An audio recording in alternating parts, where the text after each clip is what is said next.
Good morning, dear students. Today I will discuss about the reciprocating air compressor introductions, and this is the part of Unit 4, and the subject name is Thermal Engineering Gas Dynamics.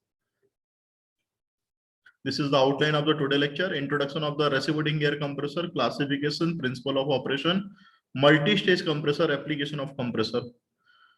This is the introduction on which principle on which the compressor works. Compressor is a mechanical device that increases the pressure of a gas by reducing its volume. The fluid here is generally air since the liquids are the theoretically incompressible. तो एक George मेडुलर्स England का जो scientist था उसने design किया था 1799 में, और इसका सबसे पहले उपयोग किया गया था माइनिंग के उसमें।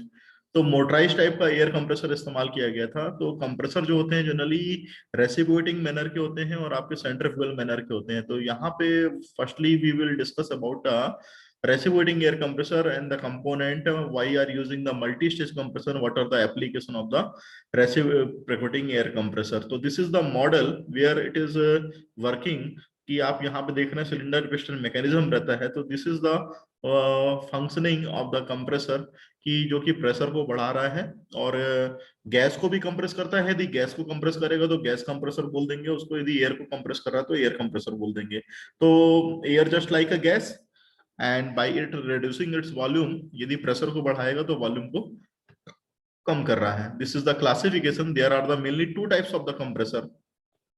तो कंप्रेसर दो तरीके के होते हैं, एक रेसिप्रोकेटिंग कंप्रेसर, दूसरा है रोटरी कंप्रेसर। तो रेसिप्रोकेटिंग कंप्रेसर जो होता है वो दो तरीके का होता है, सिंगल स्टेज और मल्टी स्टेज।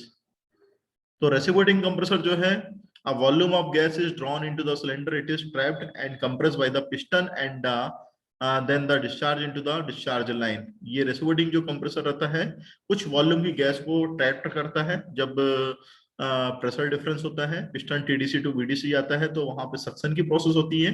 सक्शन की प्रोसेस होने के कारण वहां पे एयर अंदर आती है from atmospheric air, it is entering into the cylinder piston. Due to the pressure differences, the cylinder valves control the flow of gas through the cylinder and these valves act as a check valve.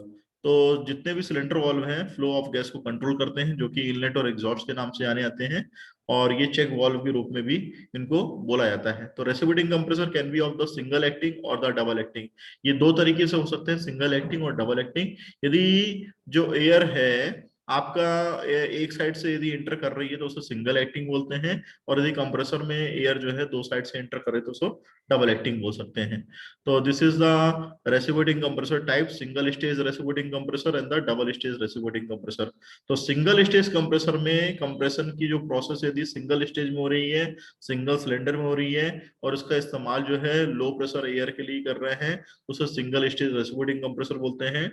Double stage reciprocating compressor ये ऐसा compressor जो कि highly pressurise air को generate कर रहा है, और इसका सबसे ज्यादा इस्तेमाल जो है हैवी ड्यूटी मैकेनिकल डिवाइसेस में हो रहा है, उसे हम डबल स्टेज रेसिप्रोकेटिंग कंप्रेसर बोलते हैं। रेसिप्रोकेटिंग कंप्रेसर की यहाँ पे आप एक फंक्शनिंग डायग्राम देखेंगे। तो this is the suction chamber जहां से एयर अंदर आती है, डिस्चार्ज चैम्बर जहां से कि आफ्टर द कंप्रेशन होने के बाद एयर को निकाल के यहाँ से डिस्चार्ज चैम्बर से बाहर भी आ जाता है। सक्शन की रीड जो देख रहे हैं वो यहाँ पे है कि जैसे ये चीज जो है नीचे की तरफ आती है तो एयर जो है अंदर की तरफ आती है। डिस्चार्ज की रीड आप देख रहे हैं कि जब ये हटती है तो यहाँ से एयर जो है कंप्रेस होने के बाद डिलीवर होती है। Piston it is moving in the cylinder chamber and the compression chamber where the air compress is a high pressure, air को compress कर दिया जाता है high pressure के रूप में। this is the connecting rod, crank shaft, it is the moving, when the shaft is moving the more जो components हैं वो आपके move करना start करते हैं। this is the cylinder. So different parts of the reciprocating compressor are listed below: suction valve, suction chamber, piston and the piston rod, cylinder, discharge valve and the discharge chamber. These are the different parts of the reciprocating compressor. Piston for the low speed compressor जहाँ की 330 RPM रहती है, medium speed compressor 330 से 600 RPM रहती है। Piston को generally जो है रहता है कास्ट आयरन का बनाया जाता है। Up to 7 inch diameter cast iron piston are made of the solids, those are the more than 7 inches diameter are usually hollow to reduce the cost. यदि आपके 7 इंच से डायमीटर से ज्यादा है तो उसे हॉलो टाइप का पिस्टन बनाते हैं ताकि कॉस्ट को हम रिड्यूस कर सकें। कार्बन पिस्टन को जनरली समटाइम्स यूज किया जाता है कंप्रेशन ऑक्सीजन करने के लिए और अदर गैसेस के लिए, it must be kept free of the lubricants. Piston rod की भी बात करेंगे तो piston rod it is the fastened to the piston by the means of the special, but it is prevented from the unscrewing. The surface of the rod has a suitable degree of finish designed to the minimize wear on the sealing areas as much as possible. The piston is provided with the grooves for the piston rings and the rider rings. Piston जो ring provide की जाती है उसका जो main function रहता है piston rings को साथ में रखने का और राइडर रिंग्स को साथ में रखने का। तो oil ring that is called rider rings. This is the piston rod and the piston. So here it is the arrangement where the piston rod with the piston rings and the rider rings are the connected, and the nut it is connected at the upper sides. The piston rod that is called also a connecting rod. It is moving to and fro and top TDC to BDC. So piston rings that is a tapered portion of the rod. Here it is the piston rings. Grooves जहां की piston rings को लगाया जाता है। Piston rod it is just like a connecting rod. Lock nut is here the कि जहां पे आपका जो रॉड है उसको कनेक्ट किया जाता है। तो piston ring it is the fastening at the groups. Group section में पिस्टन रिंग्स को फास्टनेट किया जाता है ताकि कोई भी लीकेज वगैरह या कंप्रेशन वगैरह को अपने को मजबूत बनाना, तो उसके लिए हम ऐसा करते हैं। तो piston ring provide a seal that prevents और minimise the leakage through the piston and the linear. Metal piston rings are made either in one piece with a gap or in several segments. Gap in the rings allow them to move out or to expand as the compressor reaches operating temperature. Rings of the heavy pistons are sometimes given the bronze, Babbitt or the Teflon expanders or the riders. And the lubrication is a must for the metallic ring. Lubrication की जो जरूरत है वो सभी के लिए रहती है, जितनी भी मेटालिक रिंग्स हैं उनके लिए जरूरत रहती है। टेफ्लॉन की रिंग्स भी बनाई जाती हैं जो कि जिनका की इस्तेमाल पिस्टन को सपोर्ट करने के लिए रहते हैं। When the gas do not permit use of A lubricant, जब भी गैस जो है लुब्रिकेंट का इस्तेमाल करने से रोकती है तो उस टाइम पे आपकी टेफ्लॉन राइडर की जो रिंग्स है वो काम आती हैं। वॉल्व की बात करेंगे, दो तरह के वॉल्व इस्तेमाल कहते हैं, सक्शन वॉल्व और delivery valve. The valves are automatically type, they open due to the effect of the differential pressure between the cylinder and the suction or the discharge chamber, and closed due to the force of the spring acting on the plates plus the differential pressure across the valve.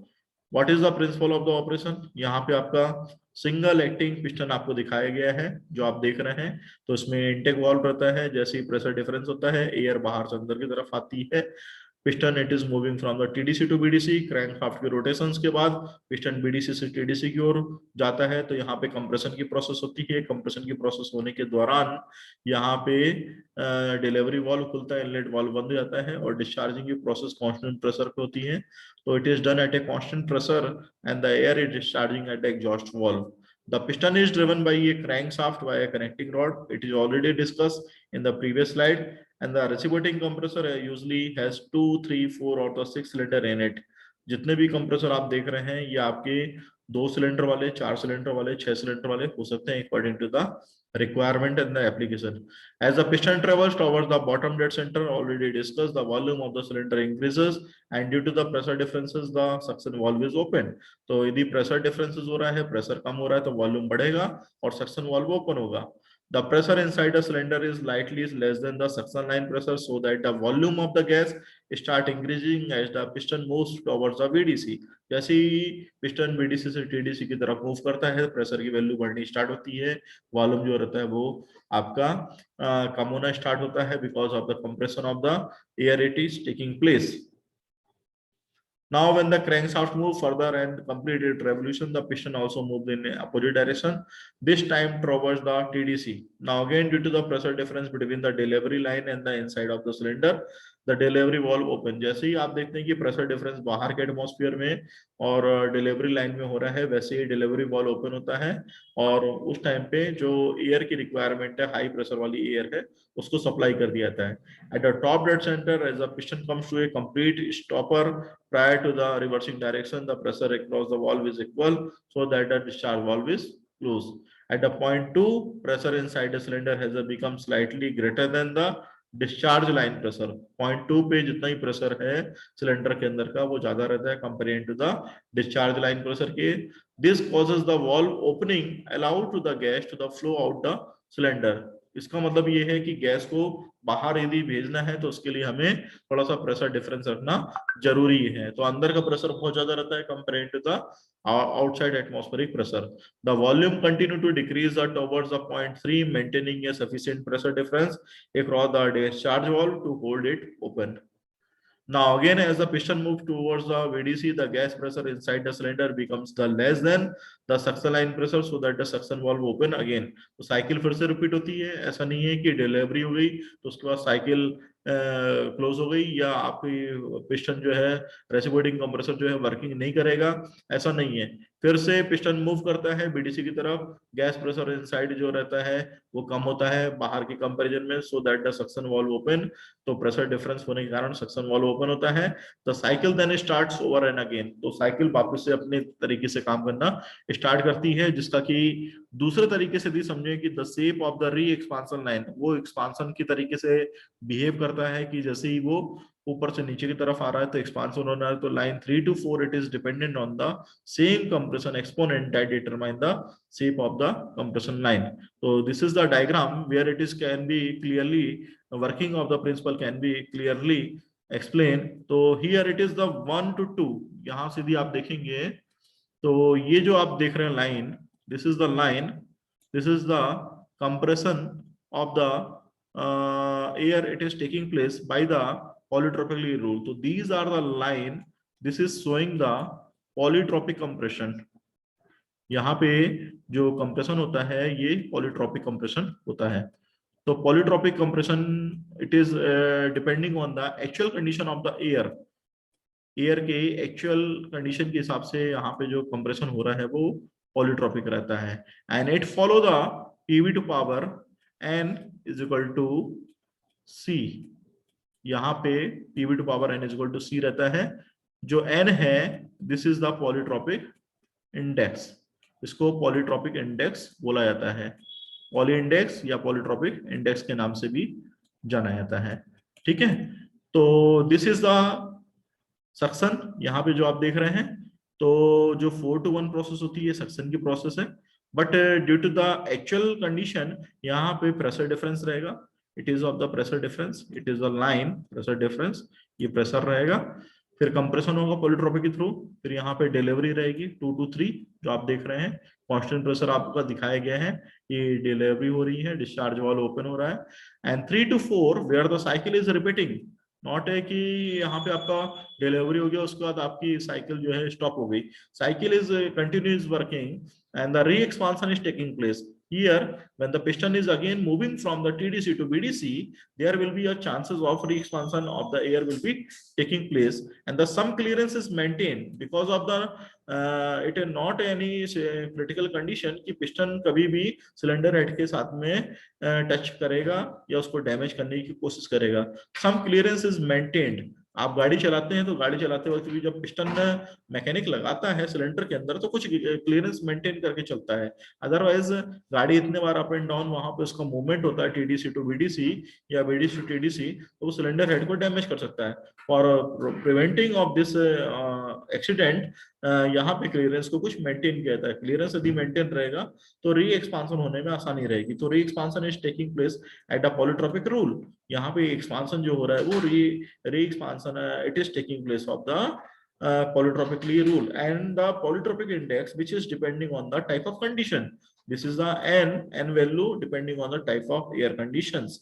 So 3 to 4 the re-expansion is taking place, and again here the suction of air is taking place at the lowest pressure because of the this is the hypothetical diagram. In the actual diagram it can be clearly shown there will be a chances of pressure difference during the suction process and during the discharging condition. So piston displacement, this is called a theoretical piston displacement, and total cylinder volume, that is the clearance volume, this is called the clearance volume, and this is called the piston displacement Vs. It is called the swift volume or it is called the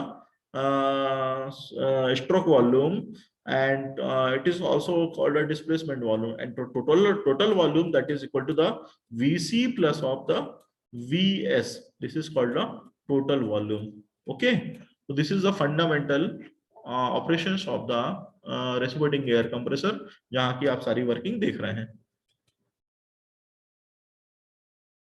Operations multi stage. Why are using the multi stage? क्यों जरूरत पड़ गई multi stage की? Multi stage compression वहां पे किया जाता है जहां पे कि हमें ज्यादा एयर की रिक्वायरमेंट रहती है या कम प्रेशर पे आपको कंप्रेशन करना रहता है. बिकॉज ऑफ कई बार हाई प्रेशर की रिक्वायरमेंट है, हाई प्रेशर की एयर की रिक्वायरमेंट है, और हम चाहते हैं कि सिंगल स्टेज में कर लें. ऐसा करने से क्या होगा, सिस्टम काफी हैवी हो जाएगा, बल्कि हो जाएगा, काफी ज्यादा ट्रैवलिंग करनी पड़ेगी कंप्रेस कराने के लिए. उन सब चीजों को अवॉइड करने के लिए हमने मल्टी स्टेज या टू स्टेज रेसिप्रोकेटिंग कंप्रेसर का सहारा लिया. तो यहाँ पे आपके पास एलपी कंप्रेसर और एचपी कंप्रेसर दिखाई देंगे. तो एलपी कंप्रेसर और एचपी कंप्रेसर जो रहते हैं, दोनों की वर्किंग में डिफरेंस ऐसा रहता है कि यहाँ पे कंप्रेसर पहले आपकी एयर जो है कंप्रेस होती है, that is called LP compressor, and this is called the HP compressor. So LP compressor, low pressure compressor, where the air will be compressed into the lowest pressure, and the follow the same rules, that is called the PV to power n is equal to C. जो compression की process हो रही है वो आपकी पॉलीट्रोपिकली rule के तहत हो रही है. यहाँ पे आप जो देख रहे हैं वर्क सेविंग हो रही है. तो यदि आइसोथर्मल कंप्रेशन करेंगे तो आपकी जो प्रोसेस है वो ऑप्टिमाइज वर्क करके देगी, यानी कि ऑप्टिमाइज वर्क देना पड़ेगा. They have only one low pressure compressor and the one high pressure compressor, and in between them the intercooler can be installed. So there is a intercooler. यहाँ पे जो है इंटरकूलर आप देख रहे हैं. Firstly air goes into the low pressure compressor and compress, then this compress air goes to the intercooler. ऐसा नहीं कि एयर लो प्रेशर कंप्रेसर से निकलने के बाद हाई प्रेशर कंप्रेसर में चली जाए. लो प्रेशर कंप्रेसर से निकलने के बाद वो इंटरकूलर में जाती है, यहाँ पे कि उसको ओरिजिनल टेम्परेचर तक इंटरकूल किया जाता है, जिसे कि हम हीट एक्सचेंजर के रूप में जानते हैं. Where its temperature is decrease by the rejection of heat at a constant pressure, जहां की उसका टेम्परेचर को डिक्रीज करते हैं कांस्टेंट प्रेशर पे. It is the working 2 to 2 dash, जो आप ये वर्किंग देख रहे हैं, this is called the intercooling. This is called the intercooling. यहाँ पे इंटरकूलिंग हो रही है. ठीक है, इंटरकूलिंग करेंगे. इंटरकूलिंग करने के बाद फिर एयर को जैसे कि कम टेम्परेचर पे लेके आते हैं, उसके बाद यहाँ पे फिर एयर का कंप्रेशन अगेन स्टार्ट करेंगे. 2 डैश टू 3 डैश जो ये कंप्रेशन हो रहा है, ये आपका हाई प्रेशर कंप्रेशन हो रहा है. तो ये it is already discuss here the high pressure air compress, and after that 3 dash to here constant pressure line पे आप जो देख रहे हैं, this is the discharging at a constant pressure. So this is the fundamental about the multi-stage compressor, where it can be clearly saving of the work done. It is taking place using the isothermal process compression. So there will be a 3 pressure, one P1, P2 and P3. तो P1 pressure lowest pressure में आपकी air सक हो रही है. P2 पे pressure पे air compress हो रही है लो प्रेशर सिलेंडर पे, और इंटरकूलिंग हो रही है. एंड P3 प्रेशर पे एयर जो है फाइनली डिलीवरी हो रही है. This is the fundamental of the multi stage. तो air is pass to the high pressure cylinder. There it is a chances कि यहाँ पे आप देख रहे हैं अरेंजमेंट जो बना हुआ है डायग्राम में, आपने देखा 2 आपके सिलेंडर पिस्टन है. एक पहला फर्स्ट स्टेज जिसे कि लो प्रेशर बोल रहे हैं ये, और सेकंड स्टेज जिसे कि आप हाई प्रेशर का नाम दे रहे हैं. तो low pressure it is in a short form, that is called LP low pressure, and the high pressure it is a short term is HP.